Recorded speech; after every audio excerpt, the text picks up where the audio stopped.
Hi అండి, అందరు ఎలా ఉన్నారు? వినాయక చవితి అయిపోయింది, నవరాత్రులు కూడా అయిపోయాయి. ఇంకా దసరా నవరాత్రులు వినాయక నవరాత్రులు అయిపోయాయి, దసరా నవరాత్రులు స్టార్ట్ అవ్వబోతున్నాయి. చాలామంది ప హల్దీ తాంబూలానికి పిలిస్తే కొంతమంది అండి రెస్పాండ్ కూడా అవ్వరు, వాళ్ళు వస్తారా రారా కూడా తెలియదు. మీరు అలాంటి వాళ్ళని ఒకసారి ఇన్వైట్ చేసి చూడండి, సెకండ్ టైం నుంచి కట్ చేయండి. ఎందుకంటే వాళ్ళకి పసుపు కుంకుమల వాల్యూ తెలియని వాళ్ళని పిలిచి మీరు మీ వాల్యూ తీసుకోకండి. మీరు పిలిస్తే చాలామంది ఉంటారు కదండి, వాళ్ళు ఎలాగ మిమ్మల్ని ఇన్వైట్ చేయరు. పోనీలే ఒక సొసైటీలో ఉన్నాం కదా అని పిలుస్తాము.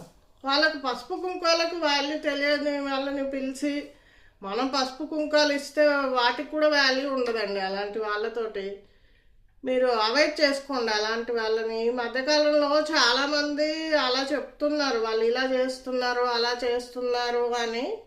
అందుకే మీరు ముందే చెప్తున్నాను, నవరాత్రి స్టార్ట్ అవ్వకుండానే నేను చెప్తున్నాను, అలాంటి వాళ్ళని ముందే అవాయిడ్ చేసేయండి. ఎందుకంటే మనం అలాంటి వాళ్ళని పిలిచి వాళ్ళ కోసం మనం వెయిట్ చేయాలి, ఫ్రూట్ కొనుక్కరావాలి, వాళ్ళ కోసం ఫుడ్ ప్రిపేర్ చేయాలి. కానీ అవన్నీ వాళ్ళకి అర్థం కావు కదా మూర్ఖులకి.